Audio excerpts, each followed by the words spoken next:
welcome to our studio. Thank you very much, Costa. It's been a pleasure. I miss our interaction from the movie TV days. Movie TV days, and it's a pleasure for me to appear on this platform. I look forward to a great discussion with you this morning. Probably let's first start at parliamentary level before we get to national issues. We've heard that I know you as a regular going into the constituency, but we've heard that there are challenges. You've not been holding, public meetings within the constituency. Are you now focusing on probably building the NDC on a countrywide platform? Not really, Costa. I really tend to get very, very upset when people describe President Edgar Lungu as a Democrat. And by the way, I am even upset with Sadiq to allow him to be chairman for defense, politics, and security, Troika, as a chairperson, assuming that position when he's destroying the very tenets of democracy in the country where he's president. Costa, you cannot go and clean up the neighbor's house if you can't clean your own house. If you want to introduce cleanliness in every organization, first it must start with you. You must lead by example. But our president, our dear friend, has not lived the democratic tenets in this country. Look, Costa, I have been denied access to have meetings in my constituency. Even to visit a ward, they send police. For the past 1 year, I have never addressed a meeting in my constituency. I have never visited even a ward in my constituency. I have never visited even the markets in my constituency. But the police give permits to the Honorable Member of Parliament for Mwansa, Honorable Steve Chung, to go and address meetings in my constituency. For 1 year, I have applied for police permits. I think this permit I've got here should be the number 15 or 16th permit that has been denied. Under normal circumstances, a member of parliament doesn't need to apply for a police permit. I've seen the reason there says the permit has not been approved due to security reasons. That's what they say all the time. Exactly. So on Sunday, today, I was supposed to have a meeting, and I applied for a police permit. And in actual fact, I'm not supposed to apply for a police permit. But because I know that these people are after me, just to give them respect and know that I have followed what they want. Before Dr. Kambwili, obviously this used to be different when you were in good books with I don't know whether I should call it your former party or your party, the PF, on which you're still MP. How did you figure that this would work out? You have not officially resigned yourself. I know that you were expelled, but there is a court injunction to that. Mm-hmm. But you are now addressed as NDC consultant. Mm-hmm. How did you think that this would pan out to work with PF councillors, PF structures in your constituency while you are consultant for an opposition party? I mean, some of the fears, obviously, of the PF could that the more you interact with the grassroots, you destabilize and obviously grow the NDC in a PF stronghold. You see, in Nyanja, they say chua mina garu kuluma mbuzi.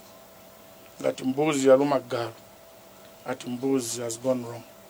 Look, Honorable Felix Mutati is a president of MMD, is a minister in PF. I am currently MP on the Patriotic Front. Obviously, you know that I've been fighting my expulsion from Parliament on the basis that the new constitution does not allow any political party that sponsors candidates as MPs to create fictitious charges against them and not follow their own procedures, expel those members of parliament, and then those members of parliament lose their seats. There is a safeguard in the new constitution that if your party expels you, you can go to the court, and once the court establishes that the expulsion was not lawful, they declared null and void, you can be allowed to continue as a member of parliament, either as independent or you join another political party. Just as a rider to that, just as a rider to that, you've been in Parliament, if I'm not mistaken, now for over 3 terms. This is your 3rd term. Yes. So you understand these. You've been part of the constitution-making process. I know at one point the PF boycotted the NCC. But my question is this, Dr. Kambwili. Do you think that the amended constitution of 2016 has brought about more confusion, or rather some who rushed the constitution as a political gift for the 2016 elections could have scored an own goal? Because at one point there was advocacy that ministers, for example, must be chosen outside, the realm of parliament. Hence, I'll come to that other question where you have refused to pay back the money for staying in office. I mean, my question, has a lot of connotations. First of all, the ruling of the Concord that ministers stayed in office illegally. It's a provision. Parliament voted against the fact that ministers should come from outside the floor. So now we have MPs who are still Parliament. Then there's that part that you're talking about that I want you to amplify. What happens, for example, if that expulsion goes through and you're duly elected by the people, regardless of who causes that by-election? Do you qualify to stand? The whole essence we're trying to tighten our constitution was to avoid unnecessary by-elections. First and foremost, Costa, you must realize that any organization that is led by a person who does not understand why he's in the office is bound to make so many mistakes. Our colleague and friend was not ready to be president. I don't think he even understands what it means to be president. He even understands his job as president. On this issue of the constitution, anybody in PF, you can ask them my advice on the issue of rushing this constitution. When we were doing this constitution process, we had a central committee where we invited members of parliament. And this you can ask any member of parliament who was there. They will tell you that I did tell them that the way they were approaching the constitution-making process was wrong, and that the draft constitution at that time, the draft was not perfect. It had so many lacunas, and that it had so many issues that were going to make this country to be ungovernable. Guess what I was taught? One of them who stood up to tell me off in that meeting was this little boy, young man, Honorable Kampiong. Kampiong stood up. Hey, why should we be listening from one voice? The president wants this to go through. I said, look, gentlemen, it's not a question of whether the president wants this to go through. It is a question of doing the right thing at the right time, once and for all. Honorable Simbiakula stood up and said, look, let us push this constitution the way it is. Then we are going to amend in future. I told them, look, this is bad leadership. You cannot go with a mistake and say that we are going to correct it when you know it is a mistake. What about the story that, probably the PF cabinet then, like you're saying, during those reviews, mutilated certain parts, good pieces and articles which were originally in the draft? What would you say to that? No. I don't think that is correct. The PF did not change, pieces of registration that were to benefit the people of Zambia. In fact, it took some of us to advise on some of those issues that were removed, looking at the financial standing of the country at the moment. Because if you look at that draft constitution, it had a lot of creation. We're going to create a lot of political offices, a lot of unnecessary bodies that were just going to be a drain on the treasury. And we did say that these things can be shelved so that once the economy picks up, we can come and look at them. For instance, we're supposed to, the constitution required that they create provincial assemblies. The constituency required that we're going to create about 15 new service commissions. And all these needed people to be in those positions so that, you can spend more money. Now we said, the little money that we have, let us take it to social services, and of course diversifying the economy and providing for our people so that our people can live a better life. But to say that they mutilated some of the important clauses, I think that is not correct. But it is just the way. Do you agree Costa, that this constitution has got a lot of them? That's why I advised. But from which point? My personal view, my personal view was that we should not rush to enact. We should have not rushed to enact that constitution. My advice was that let us wait until all stakeholders are satisfied. Let us do a give and take kind of approach so that every Zambian, every stakeholder, you remember by that time there was a very big clash between the PF and the UPND over the process. And I'd advise we can meet all members of parliament in the parliament auditorium, the PF, the MMD, the UPND, and then we go through clause 1 up to the last so that we can agree to disagree. So that whatever we're going to take to parliament was a document that was agreed upon by all stakeholders. I was ridiculed. Are you saying this now because obviously everybody knows that you're in bad books? And I'll ask No. Just a moment. I'll ask this. I mean, being a legislator, being a person who served in cabinet, you for one know the aspect of collective responsibility. For the last 20 plus years, we failed to give the people a constitution. And like you're telling me here and telling the viewers, it became a heated political issue of 2016. Anyone, whether from the ruling or the opposition, knew that anybody who would deliver a constitution said that's what the people of Zambia want. Why are you not taking, collective responsibility? Just a minute, because the UPND cry that even when the document went to Parliament, they couldn't amend certain things because the PF had the power of numbers. And surely, how did you vote then? Listen, Costa, I have told you that my advice, and you can ask anybody. For me, I believe in calling a spade and not a spade a pig for the sake of impressions. Some people just don't know me. Those who I was with in cabinet, those who I was with in parliament, those who I was with in a central committee will tell you that I've always been the Chishimba Kambwili that I've been. What I'm saying today is the truth, nothing but the truth, and everybody can attest that this is exactly what I advised.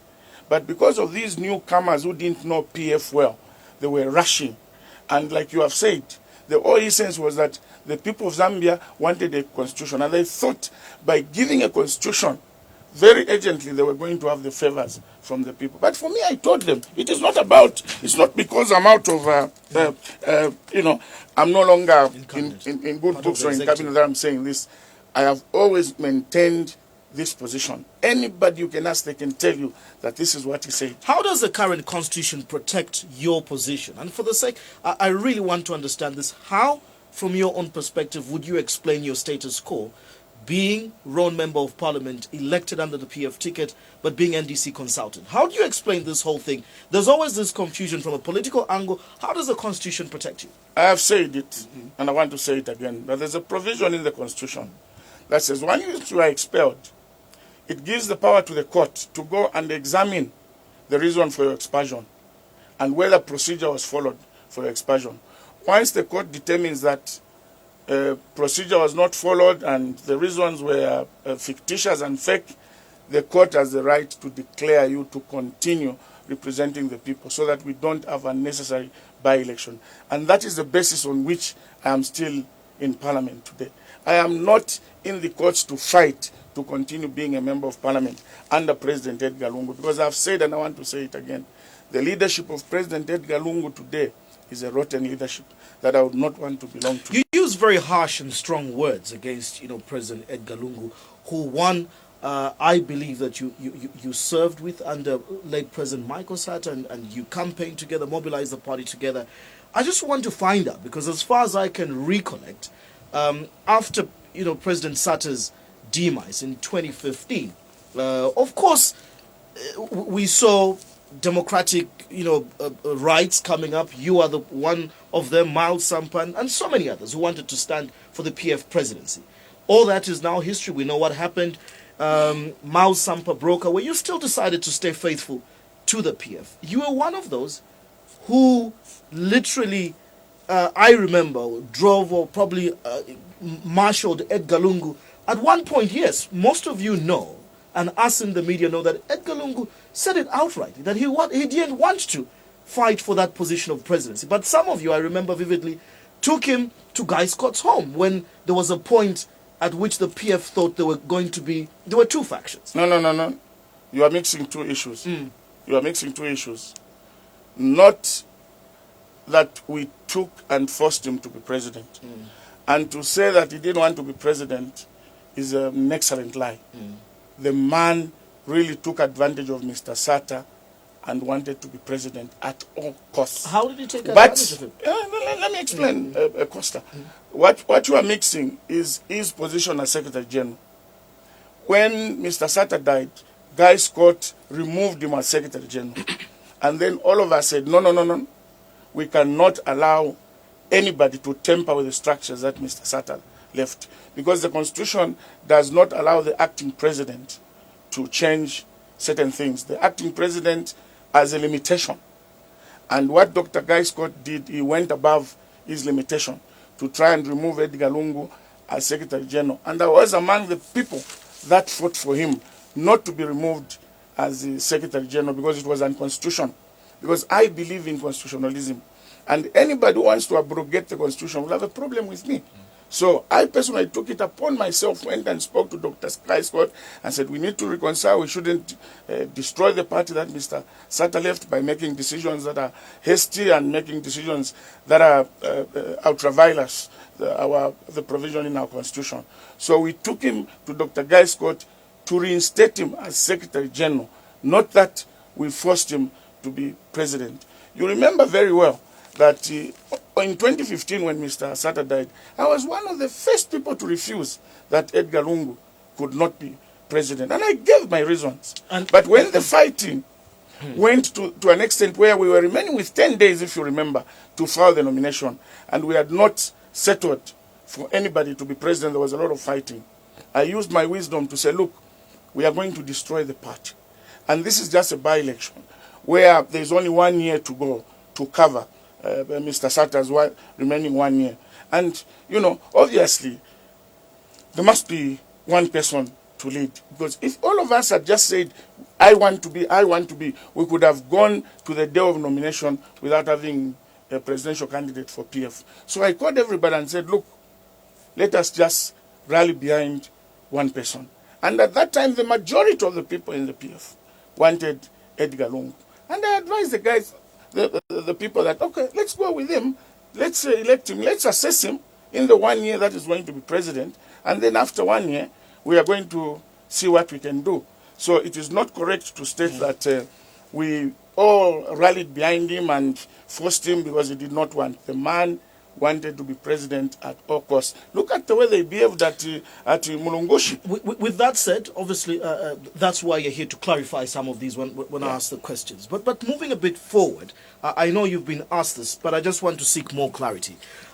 Because others accuse you of probably being bitter with Edgar Lungu. My question would be the other way around, in that you've said here, you used your wisdom 10 days before the nomination in 2015. And we were in another election in 2016 yet again. You were solidly in support of you were solidly in support of Edgar Lungu, and I remember vividly you holding even what I would call one-man type of campaigns away from the Copperbelt here in Munali and so on. But in the same realm, you say you were against the leadership of Edgar Lungu. You doubted his capabilities. Are you not conflicting? In the first 1 year that we elected him, the man behaved like somebody who can listen from advice, somebody you can trust. And we said, instead of going back to fight the way we fought when Mr. Sata died, it was only reasonable that we continue with him. Because first and foremost, if you remember, he kept almost the entire cabinet of Mr. Sata. So going into 2016... Except for two people. But when he was elected for the 5 years, you have seen what he has done. He has left out the people that fought and suffered for PF to go and bring newcomers and appoint them as ministers and appoint them as permanent secretaries, leaving the people that really suffered for the PF. I'll be coming to that. So on the run to 2016, you were okay with him. The question is, where was the fallout really for you? It is the manner in which he started administering the party just after the elections. For instance, like you have said, I went all out, wholeheartedly, to campaign for him and the party. Immediately after the election, he kicked me out like nobody's business. Is that what hurt you the most? No. You know, certain things are a blessing in disguise. To say that I'm bitter because President Lungu fired me from his government is not correct. For me, I believe in God, and I've said, when one door closes, another door opens. And probably my being removed from government was a blessing in disguise, so that I am not part of the failure. What would be your reaction, Dr. Kambwili? So I am not bitter. What would be your reaction to the aspect? I mean, you've said it yourself here to say you're not one who calls a spade something it is not, and you are one who obviously wants to speak your mind out when something is wrong. But Democrats again say, and those in the PF, who you're calling newcomers that were not there, are saying, you feel that it's just about you. Just because you're a founder member who began with Mr. Sata, why don't you also accept other dissenting voices from other people? You always want to be the loudest. If it is about me, in 2015, I could have not called everybody to say, please, cease fire. Let's rally behind this man. If it is about me, in 2015, I could have pushed to say, let's have another presidential candidate other than President Edgar Lungu. But we said, let's give him another chance. So to say that it should be about me, I have said, and I want to say it again, even in this area of opposition, I've said, if you cannot be led, then you cannot also lead. Every person must be prepared to be led in order for him to lead. But I think by and large, we should not accept rhetoric. We should not accept wrong things. For me, what I don't agree with is wrong things. Costa, even if you are my friend, if you start getting out of the way, I'll tell you this is wrong. You'd either hate me or anything, but I will not care about that to correct the rhetoric that you talk about. I mean, I don't have the privilege of sitting in cabinet or PF, Central Committee meetings. But I know that you will be getting to this. You have accused President Edgar Lungu of leading with a heavy hand and being dictatorial. Probably one would feel he has to do this because there are some like yourself and others who seem to undermine him, that he has chosen a team of newcomers. What would you say about the structure of his current administration, in that there are some who want to undermine him, and the man has no option but really to use a firm hand to assert his authority? No, the man has just been undermining himself. Nobody was undermining him. The man undermined himself because he believed in the advice that was given by Lupia Banda.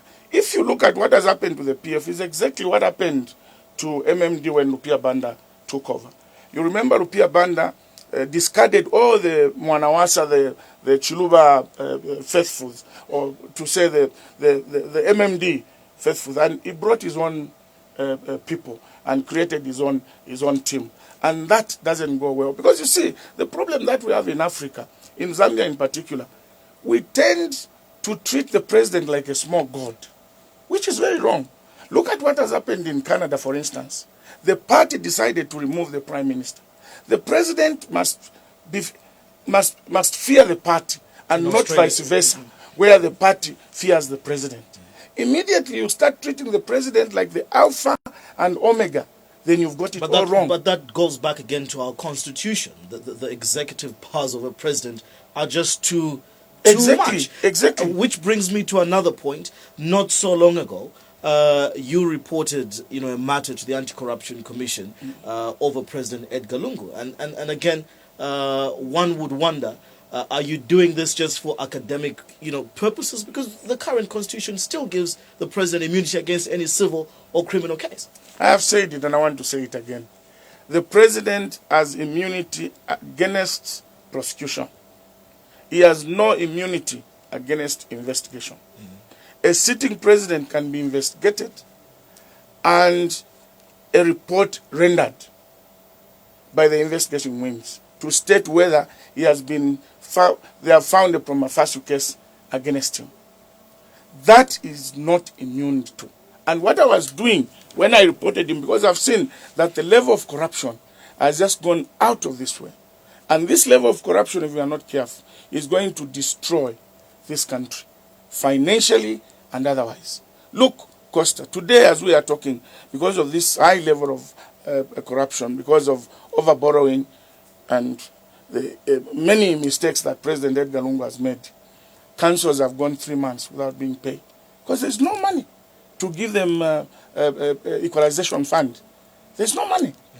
Now, if we are going to keep quiet because we are scared of the president, or we are scared to be reprimanded, you are scared to be expelled, then this country will go out of its way. Obviously, one would not argue that President Lungu is not making mistakes. I mean, he's infallible, just like any human being. Back to my question. You remember at one point, former Secretary General, who then was, if I'm not mistaken, Justice Minister Winter Kambwili, admitting on the floor of Parliament to say some of the things that you, the PF, in 2010 going into 2011 had promised you could not deliver because you did not really understand the mess you were inheriting or the problems you were getting into. You remember such a statement on the floor of Parliament by Winter Kambwili. If you may not, it's okay. My question is this. Why is it that when you've fallen out, you keep on blaming Edgar Lungu as the person who's created all these problems? And I'll give you examples. In 2011, under the PF manifesto, you spoke about, infrastructure development, which we see the road. You spoke about lower taxes and more jobs and so on and so forth. Some of the debt that we're talking about now started being inherited as soon as 2011. Some of the policies, Honourable, were being put in place when you were Foreign Affairs Minister. You see, Costa, that is why Zambians and you people in the media get it wrong. If you compare the level of borrowing under President Michael Sata and the level of borrowing today, you agree with me that something is very wrong. And let me give you a little history. Listen. Let me give you. I just want to put a rider. I just want to put a rider as you give me that history because you say we're getting it wrong. Yeah. We are now at $9.3 billion. For me, I look at it as a We are not at $9.3 billion. We are at $15 billion. Okay, I will say this because that's a figure that the finance No. ministry has We given. are at $15 billion. That's the official figure that the Minister of Finance has given. Both local and foreign debt is at 15 billion. I just spoke about the foreign debt because obviously the local debt at obviously 53.4 billion kwacha. But my question was going to be, I don't, maybe as you answer me, would you say that during the 3 years of President Michael Sata there was no borrowing that amounts to the that obviously builds up to that? Because even the first Eurobond, when Deputy Finance Minister Mao Sampa went to New York and rang that bell, all these things started during President That's why I want to give you a background. When we took over government in 2011, we found the debt was about 2.5 billion. Very minimal. 2.5 billion. At the time, President Michael Sata, in fact, let me say, from the time of President Michael Sata, including the 1 year of Edgar Lungu after Mr. Sata died, when I left cabinet, I left the debt at 5.5. Meaning, therefore, that the 3 years of President Michael Sata plus the 1 year of Edgar Lungu, which he took over from Mr. Sata, we borrowed only 3 billion US dollars. In the 2 years after President Edgar Lungu takes his full 5-year term, the debt has moved from 5.5 billion to 15 billion.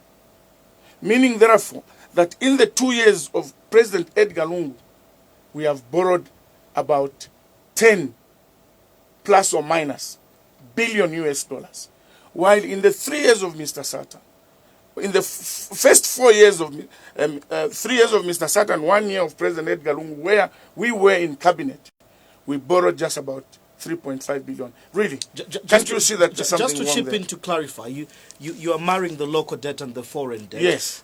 To accumulate to 10 billion. Would it be right to say that the local debt is also borrowed or just lack of paying the local suppliers, the pensioners and so on? Obviously. Just to seek clarity, but that hasn't been dismantled. Obviously, that has not been dismantled. And you see, one wonders. That's why I'm saying that there are a lot of mistakes. What was the local debt during President Sata's term?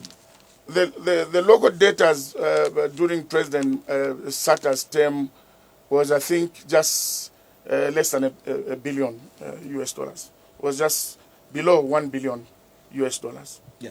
Because at the time of President Michael Sata, suppliers and contractors were being paid. Today, we are standing with a debt of 15 billion, and the suppliers and contractors have not been paid. So the question that you and I ask, where is the 15 billion? Riding on that, obviously... Where is the 15 billion? Obviously, we have borrowed. And for me, I look at everything as just PF, because there is an aspect of a continuation of a constitution from 2011 and now the 2016. No. Let me tell you, that's what I wanted to give you background.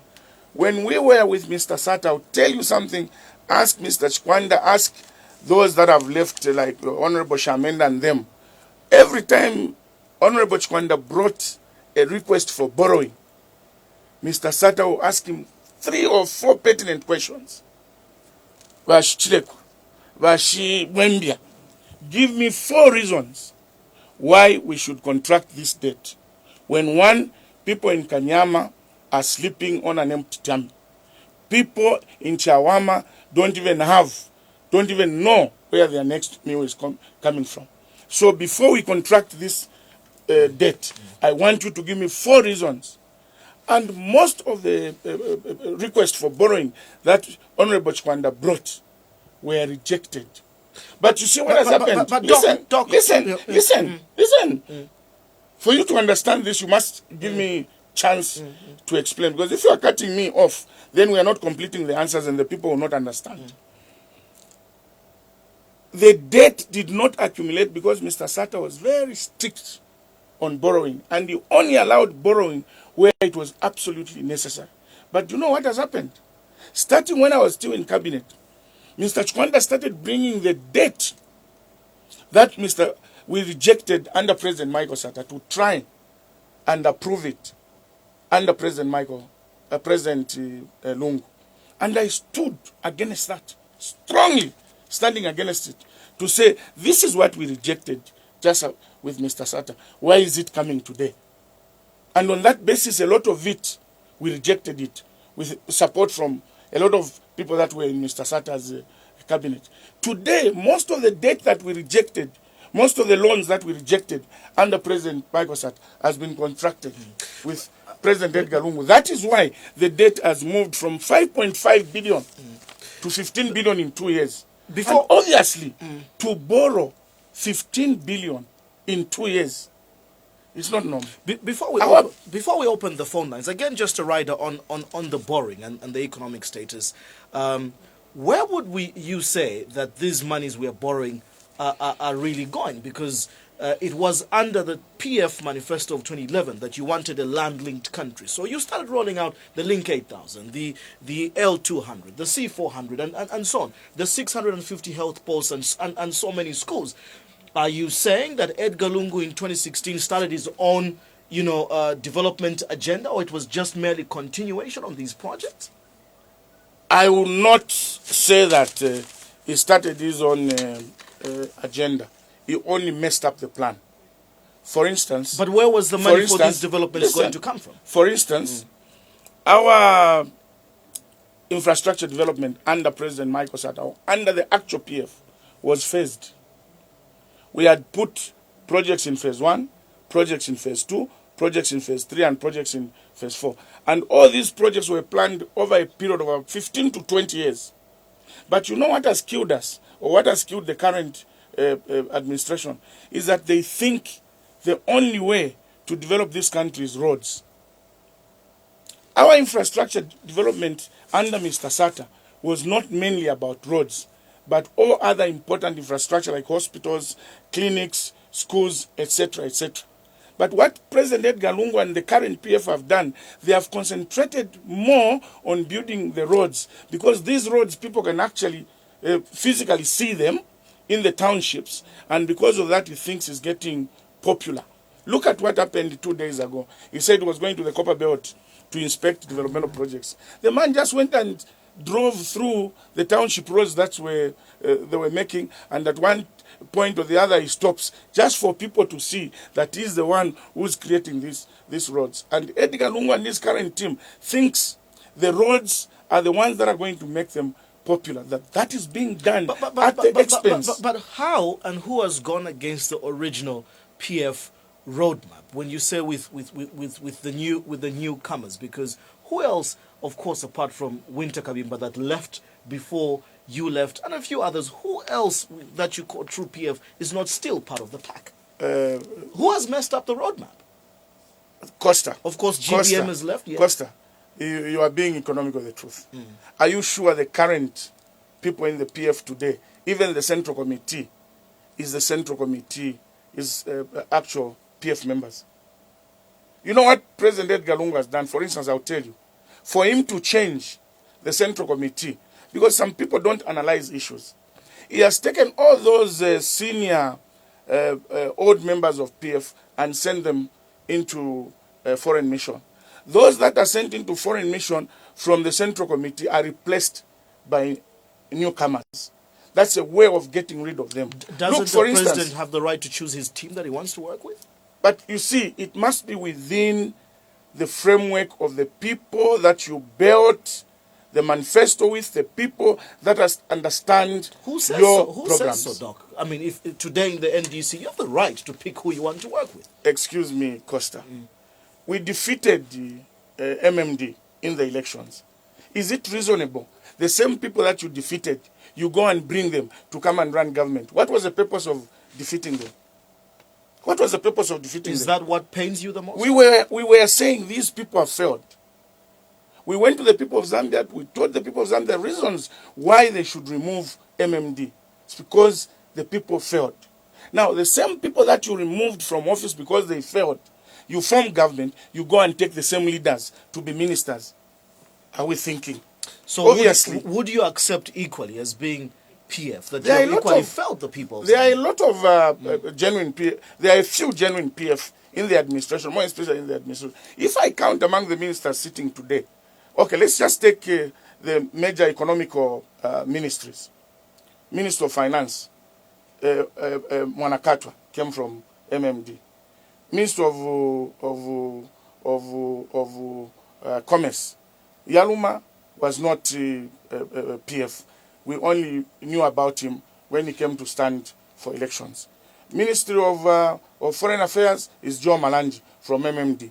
Minister of Energy is Matthew Nkua from MMD.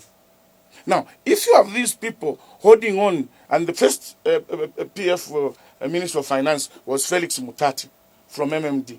Now, if you bring these people to run the major ministries of the government, what do you expect? Will they follow the PF manifesto or the PF programs, or they bring their own ideas of how they think that the country must be run? Are you then saying that PF is a party that will not expect to grow and be attractive to other members, or also put about competent leaders in these positions? No.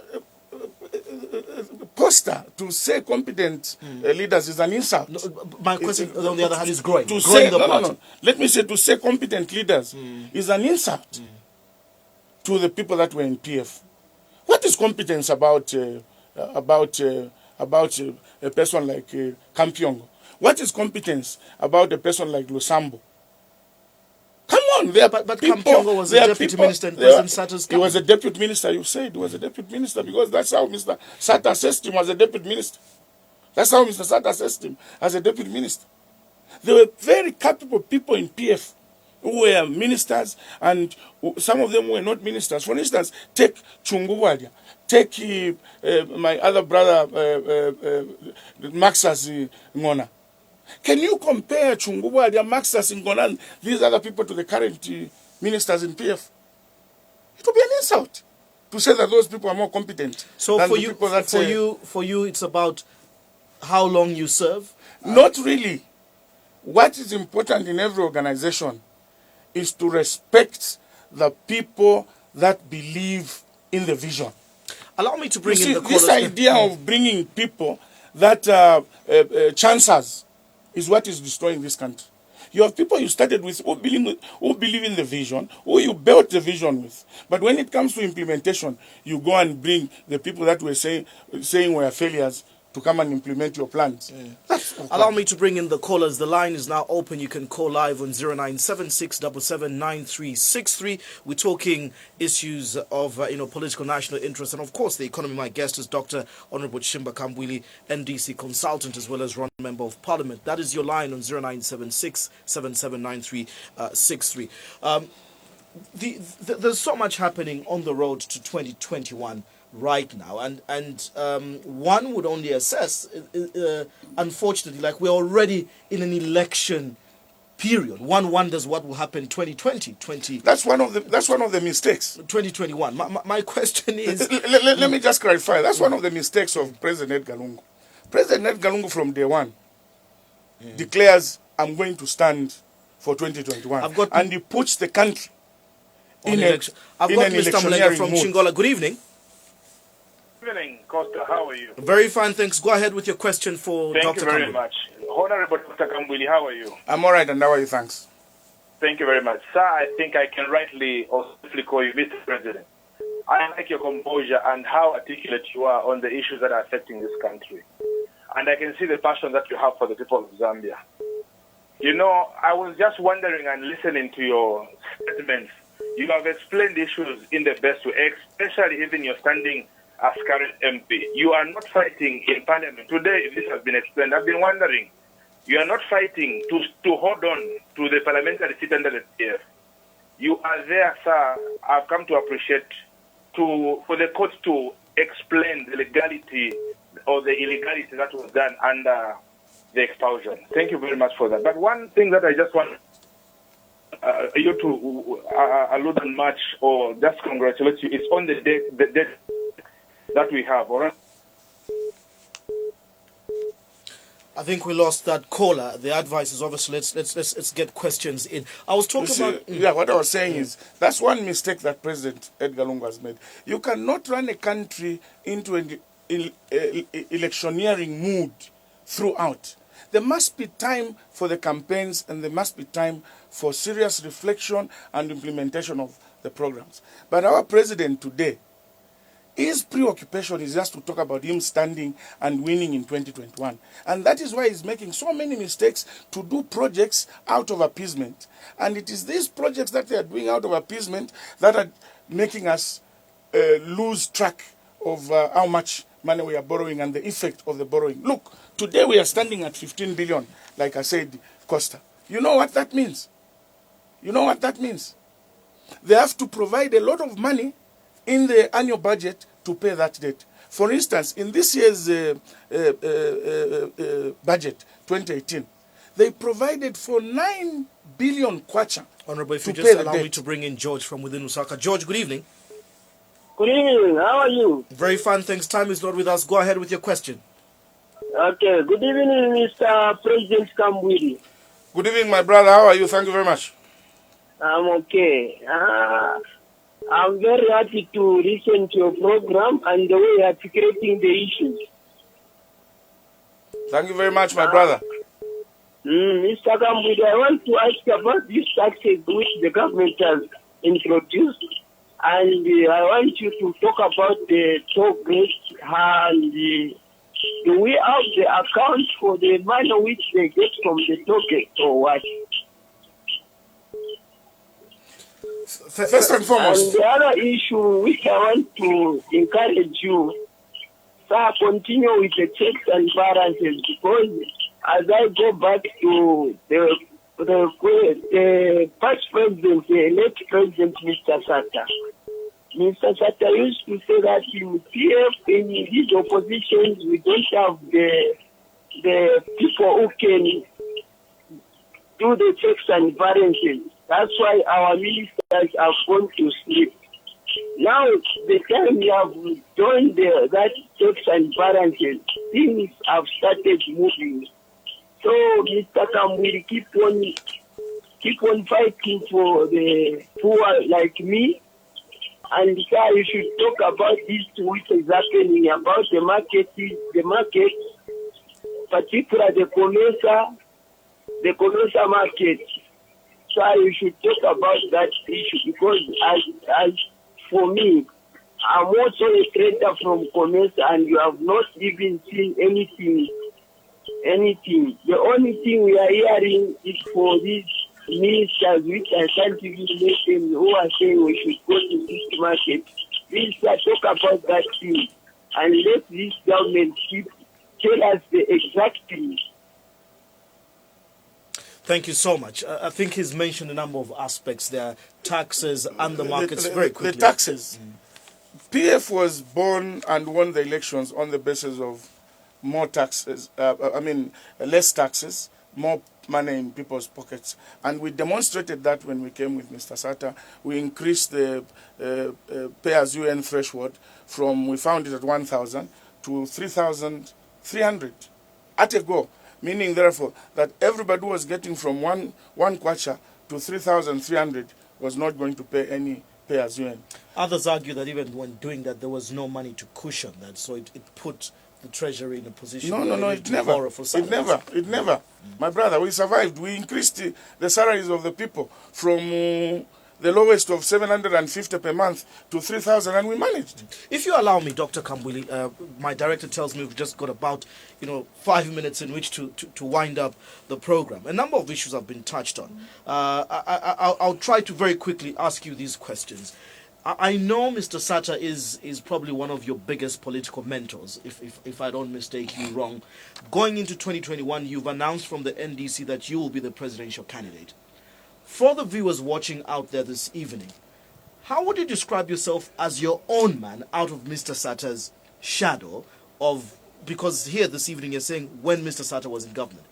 Assuming you are president in 2021, how would you tackle this issue of the economy? Because definitely you're going to inherit an economy of probably over $20 to $25 billion worth of a debt if anybody wants to lend us money. How do you tackle that? One, on the economy. Two, the corruption that you so much talk about. If you inherited that, how are you going to tackle those issues? First and foremost, let me tell you that once NDC comes into office, the first thing that we are going to work on is the issue of bringing the country on the right track in as far as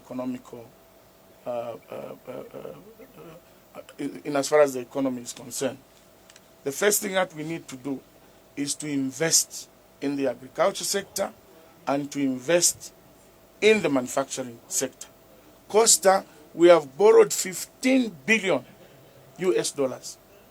If that 15 billion, even half of it, was invested in the production sector, that is the manufacturing sector and the agriculture sector, this country could have created the much needed jobs that we want.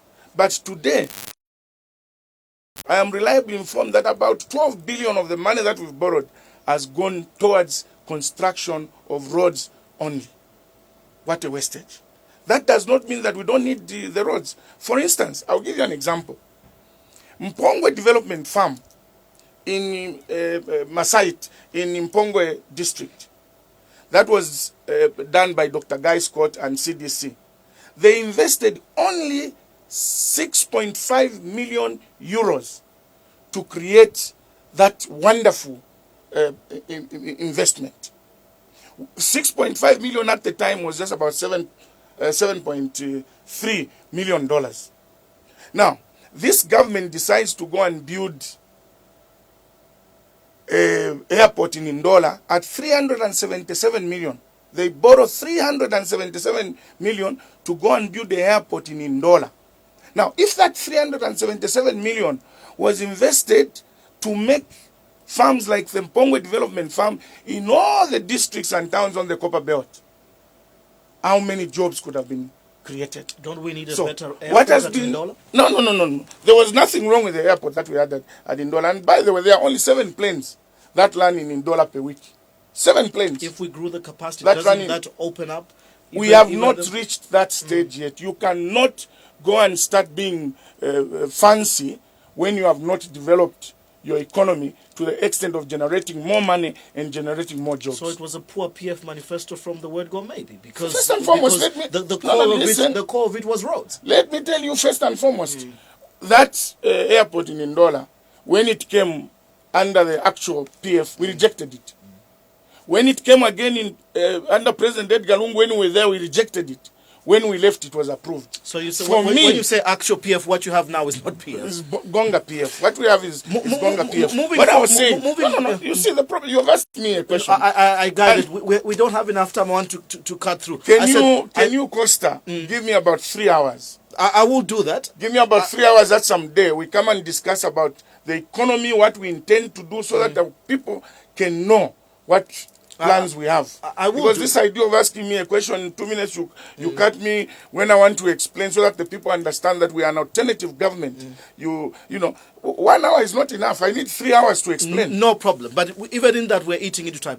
Again, back into 2021, you've started so far aggressively in that you're contesting in wards, you contested the mayoral, you contested, parliamentary seats. But the case in point of the opposition in this country, I mean, you've been in opposition politics to come into government. How easy will it be for you to unseat a sitting government with state machinery, with so much money and so many sympathizers? The fact that you have no numbers in parliament, are you planning to work with the opposition? There have been calls of invites to you. You've turned them down. What is your strategy? First and foremost, God's time is the best.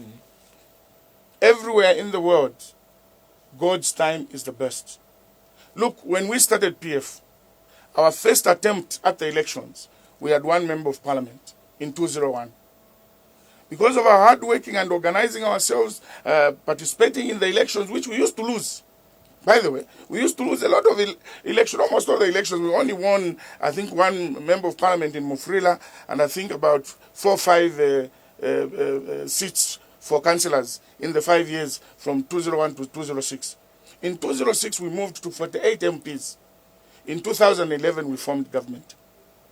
So it is not impossible if you have, in English, they say where there is a will, there is a way. And I think it's a question of just working hard, organize ourselves properly, participate in these elections. Once we lose the election, we learn something about the loss of that election and we move forward. So, on the issue of working with other opposition political parties, I've just said it here, that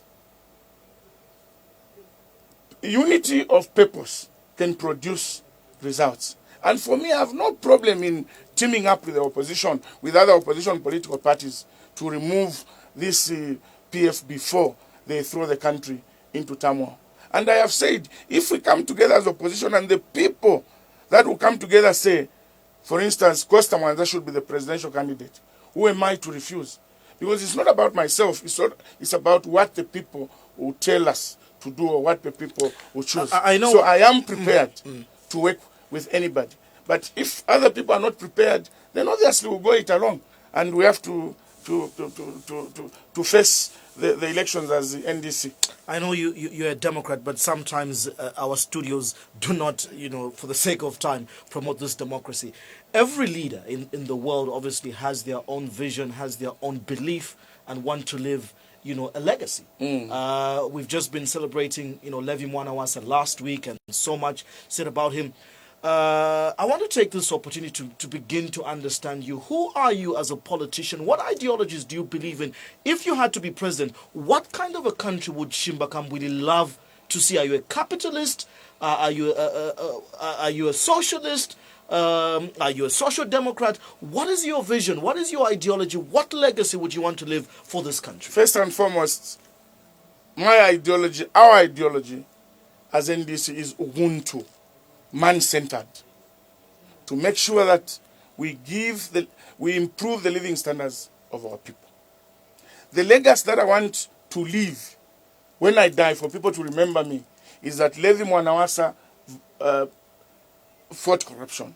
President Chiluba brought democracy.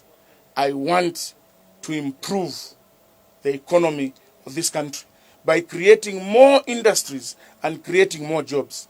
People have just been talking about job creation, but they miss a lot of important issues in the creation of jobs. People are saying we want to diversify into the agriculture sector, for instance. Look, the budget of the Minister of, the annual budget of the Minister of agriculture, for instance, 50% is to pay salaries, 30% is FISIP.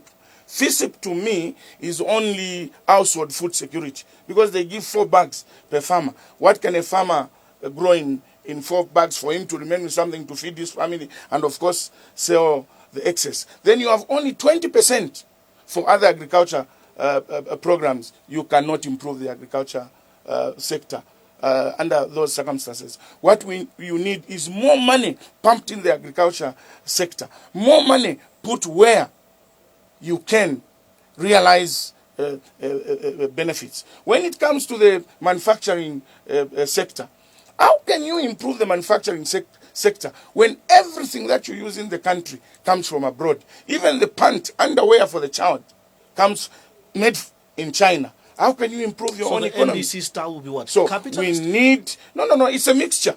It's a mixture. Obviously, Zambia has always been a mixture of capitalist and socialism, and I think we'll continue with that. So the legacy that I want to leave, and I want to tell the Zambians, I can change this country. This country is very dirty. Chino chalo chali lamba sana. Chilefu ukuchichapa ukuchilungisha bwino sana. So that when I die, people say kwa ni mwana Kambwili. Uwa shela wamie chalo chino. Not the way baleka saulo utungulu kasaula.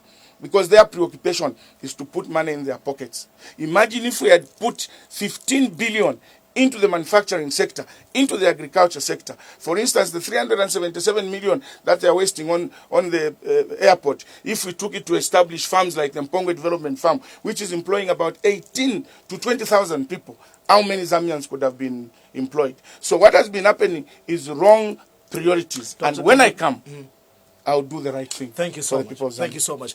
My guest on Costa has been the NDC consultant and Roan Member of Parliament, Dr. Chishimba Kambwili. Thank you so much. For those of you that participated via text, phone calls, as well as on Facebook, we've been obviously broadcasting on Topstar, as well as GoTV and the Movie TV Bouquet, as well as live on Facebook. Thank you so much, Dr. Kambwili. We'll see you next week. God bless. It's a pleasure. The time is too short.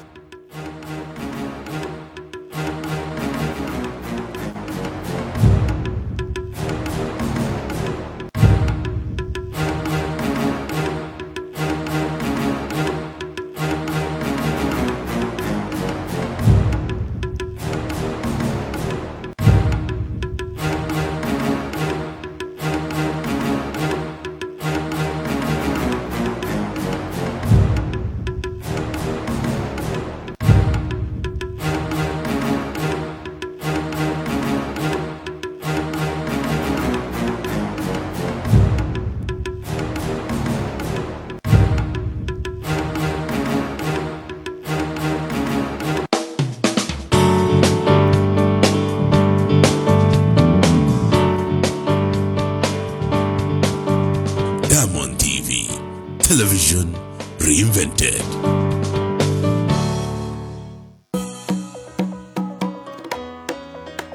This return is for turnover tax. We'll proceed to file this return from this office. You don't need to come next month for a manual return. You can actually file your return online. You can visit the website, access our online facilities, and file your return. It's very easy. If you encounter any challenges, all you need to do is to call the call center. File your tax returns online. It's easier, faster, and convenient.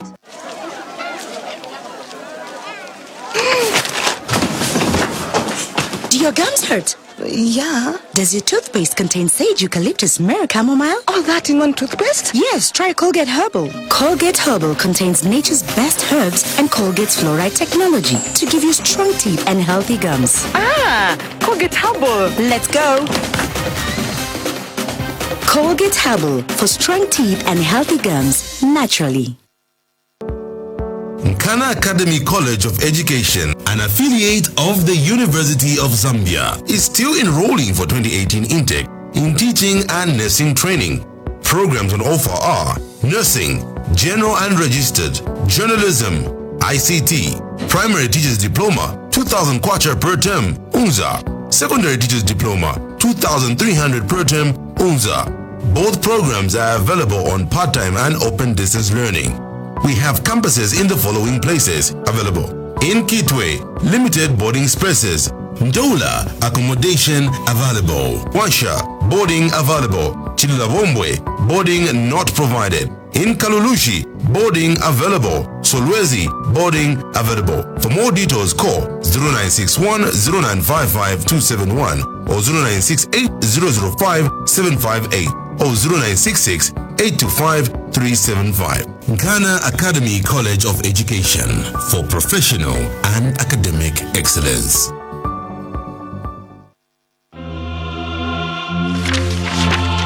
The ancient story tells that when the species of the world were threatened with extinction, Noah built an ark to protect them all.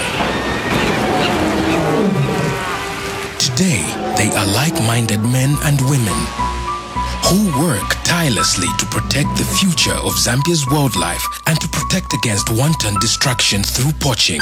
Let's protect Zambia's God-given gift. Support Game Rangers International and you too will be like Noah and play your part in keeping nature the way it was intended to be.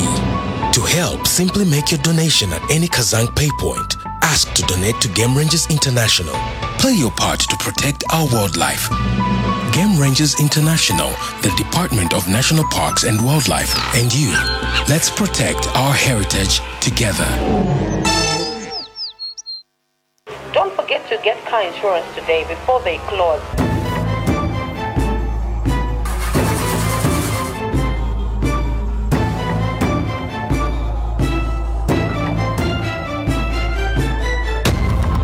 Office closed? No problem. At Madison, you can still insure online. Just log into online.madison.co.zm or simply call 4848. Madison General Insurance Company. Proud.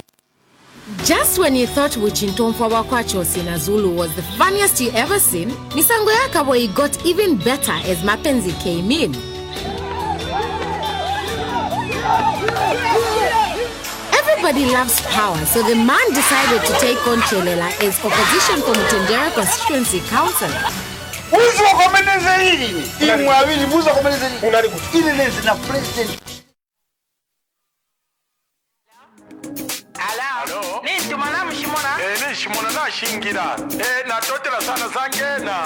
Ngashafika teko shide yabakaya bapundati Sangena Can only be zamte okwacha bamende bachite faso Sangena Ngafika kamese totela so Sangena 344 hashi Haborishi Sangena Mwaise kuzamte okwacha So you wanna transfer your kwacha Kalifasi we believe in quick save na security. Pay bills on your phone, ni reality. Na watu watashikokolani short time bale punda. Sangena. Nagafika ka message tutotela so what? Sangena. Tena nimbi zante ukwacha bamene wachita fast.